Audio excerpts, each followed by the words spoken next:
Assalamualaikum warahmatullahi wabarakatuh. Kembali lagi di channel Nasihat Kehidupan Misteri. Sobat Nasihat Kehidupan Misteri, kali ini kami akan membahas tentang tragedi Karbala, terbelahnya Islam. Pemimpin Islam setelah Rasulullah SAW dan Khalifah pertama Abu Bakar wafat mengalami berbagai ujian. Umar bin Khattab sebagai Khalifah kedua tewas dibunuh Abu Lulu'ah, seorang pandai besi asal Persia. Ia mendendam setelah Persia ditaklukkan pasukan Islam. Pada suatu pagi, saat Umar bin Khattab dan kaum muslimin melaksanakan sholat subuh di Masjid Nabawi, Abu Lulu'ah menikam tubuh Khalifah hingga tersungkur dan meninggal dunia. Sementara Khalifah ketiga, Utsman bin Affan, tewas dibunuh kaum oposisi saat terjadi krisis politik yang tidak puas dengan kepemimpinannya. Kaum muslimin yang datang dari Mesir, Basrah, dan Kufah mengepung rumah Khalifah selama hampir 40 hari. Utsman bin Affan akhirnya tewas dihunjam dua tombak pendek milik para oposisi. Dan Ali bin Abi Thalib sebagai Khalifah keempat meninggal dunia dibunuh Abu Rahman bin Muljam, seorang kaum Khawarij, ketika ia sedang wudhu untuk menunaikan sholat subuh.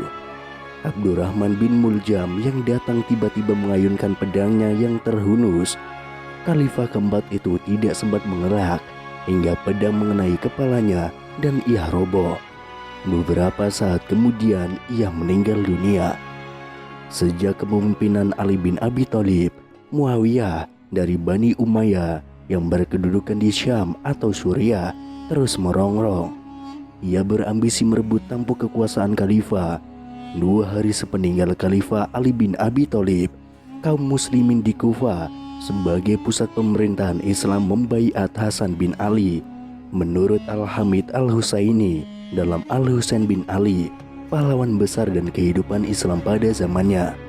Beberapa saat sebelum Ali bin Abi Thalib wafat, salah seorang sahabatnya bertanya, apakah para pengikutnya harus membaiat salah satu putranya, yakni Hasan.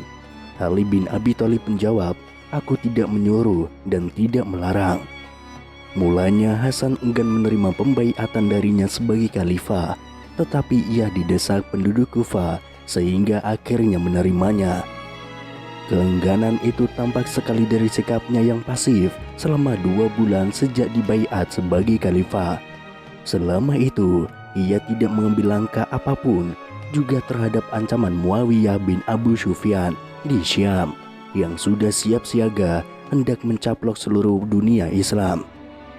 Tulis Al-Hamid Al-Husaini. Karakter Hasan yang lebih menyukai perdamaian membuat ia mengirim surat kepada Muawiyah. Isinya mengajak Muawiyah untuk bergabung bersama orang-orang yang telah membaiatnya sebagai khalifah. Namun Muawiyah yang telah berpengalaman dalam dunia politik justru menjawabnya dengan sinis. Jika aku yakin bahwa engkau lebih tepat menjadi pemimpin daripada diriku, dan jika aku yakin bahwa engkau sanggup menjalankan politik untuk memperkuat kaum muslimin dan melemahkan kekuatan musuh, tentu kedudukan khalifah akan kuserahkan padamu, jawabnya. Muawiyah lalu melanjutkan dalam surat balasannya bahwa dirinya yakin jika ia lebih sanggup menjadi khalifah daripada Hasan karena lebih tua dan lebih berpengalaman. Ia bahkan menyuruh Hasan untuk mendukung dirinya sebagai khalifah. Muawiyah lalu membawa pasukannya yang besar dari Syam menuju Kufah untuk menggulingkan Hasan yang telah dibaiat sebagai khalifah. Mendengar kabar pergerakan pasukan Muawiyah, Hasan mengumpulkan penduduk Kufah untuk bersiap melawan pasukan tersebut. Namun penduduk Kufah yang telah membaiatnya sebagai khalifah justru merosot mentalnya. Sebagian dari mereka tidak menyambut seruan khalifah, hanya sebagian saja yang bersiap maju ke medan pertempuran. Nahas, Ubaidillah bin Abbas, orang yang ditunjuk untuk memimpin pasukan yang bersiap membela khalifah tersebut, ternyata berkhianat dan berbalik mendukung Muawiyah. Hal ini membuat semangat pasukan longsor, malah karena persoalan politik lainnya. Mayoritas penduduk Kufah berbalik hendak menjatuhkan khalifah. Di tengah situasi yang rumit tersebut, Khalifah akhirnya memutuskan untuk melakukan perdamaian dengan Muawiyah. Salah satu poin perjanjian perdamaian tersebut adalah menyerahkan kekhalifahan pada Muawiyah. Dalam sebuah hadis yang diriwayatkan oleh Al-Bukhari yang dikutip Hamka dalam pengantar di buku karya Al-Hamid Al-Husaini, Rasulullah Shallallahu Alaihi Wasallam bersabda, "Sesungguhnya anakku Hasan." Rasulullah kerap memanggil cucunya dengan ucapan anakku. Ini adalah Sayyid atau Tuan. Dan moga-moga Allah akan mendamaikan dengan anak ini di antara dua golongan kaum muslimin. Hal ini menurut Hamka memang terjadi pada tahun 40 Hijriah saat Hasan menyerahkan kekuasaannya kepada Muawiyah, sehingga dua kubu yang berseteru dapat bersatu di bawah kekhalifahan Muawiyah. Hasan yang telah menyerahkan kekhalifahannya pada Muawiyah akhirnya meninggalkan Kufah dan pergi ke Madinah. Sampai akhir hayatnya ia tinggal di kota tersebut. Sementara Muawiyah meninggal dunia pada tahun ke-60 Hijriah. Setelah sebelumnya menobatkan Yazid bin Muawiyah, anaknya sebagai putra mahkota yang akan meneruskan kepemimpinannya. Sepeninggalan dua orang tersebut, sejarah mencatat bahwa kebencian Muawiyah kepada Ali bin Abi Thalib dan kebencian Muawiyah kepada Hasan terus berlanjut ketika Yazid berkuasa yang membenci Husain, adiknya Hasan.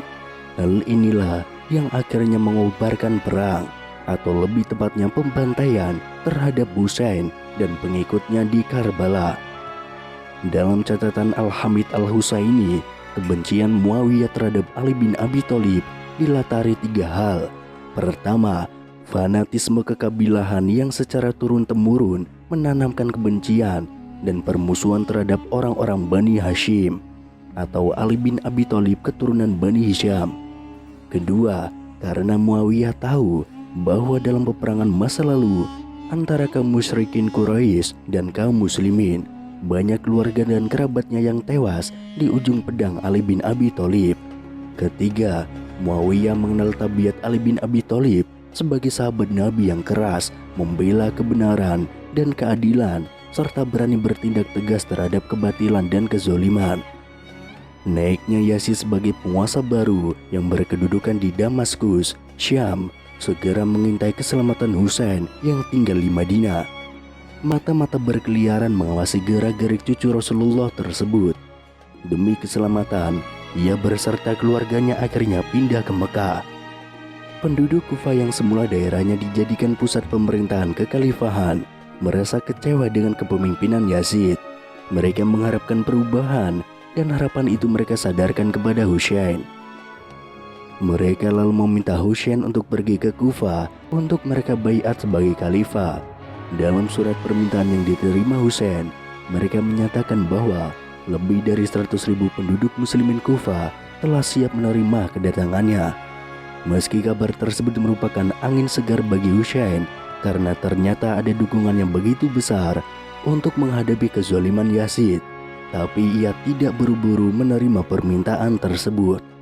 Mula-mula ia mengutus Muslim bin Aqil pergi ke Kufah untuk memperoleh keterangan yang pasti tentang keadaan yang sebenarnya.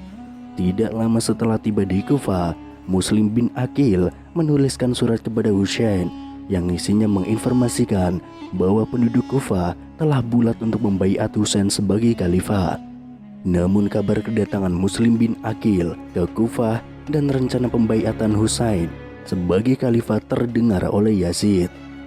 Ia lalu mengganti kepala daerah Kufah, Nu'man bin Bisri, oleh Ubaidillah bin Ziyad yang terkenal kejam. Penggantian kepala daerah tersebut membuat penduduk Kufah ketakutan dan nasib Muslim bin Aqil pun diintai mara bahaya. Setelah mencoba bersembunyi di rumah penduduk, akhirnya Muslim bin Aqil tertangkap dan dibunuh oleh pasukan Ubaidillah bin Ziyad. Situasi Kufah yang telah berubah drastis dan terbunuhnya Muslim bin Aqil tidak segera diketahui Husain. Kabar yang ia terima lewat surat yang dikirimkan utusannya tempo hari membuat Husain yakin untuk berangkat ke Kufah. Sejumlah sahabat dan keluarga Husain menasihatinya agar ia membatalkan niatnya untuk berangkat ke Kufah. Mereka mencemaskan Husain dan ragu akan sikap penduduk Kufah. Namun semua nasihat dan kekhawatiran yang terpancar dari keluarga dan para sahabatnya tidak berhasil membatalkan niat Husain untuk pergi ke Kufah. Keharuan menyelimuti penduduk Mekah saat mereka akhirnya terpaksa melepas Husain dan rombongannya yang hendak menuju Kufah pada 18 Zulhijjah tahun ke-60 Hijriah. Sebelum tiba di Kufah, Husain mengutus Qais bin Mashar al-Saidawi untuk pergi ke kota tersebut untuk memastikan kembali situasi Kufah. Namun naas, Qais bin Mashar al-Saidawi tertangkap oleh Ubaidillah bin Ziyad dan pasukannya, lalu ia dibunuh. Saat Qais bin Mashar al-Saidawi pergi menjalankan perintahnya, datang kabar kepada Husain tentang kematian Muslim bin Aqil dan situasi Kufah yang telah berubah. Namun Husain beserta sebagian rombongannya terus melanjutkan perjalanan menuju Kufah. Kabar kedatangan Husain dan rombongannya di dekat perbatasan Kufah disambut dingin penduduk Kufah yang konon lebih dari 100.000 orang menyatakan janji setianya kepada Husain. Kekhawatiran keluarga dan sahabat Husain di Mekah yang menasihatinya agar tidak berangkat ke Kufah ternyata benar.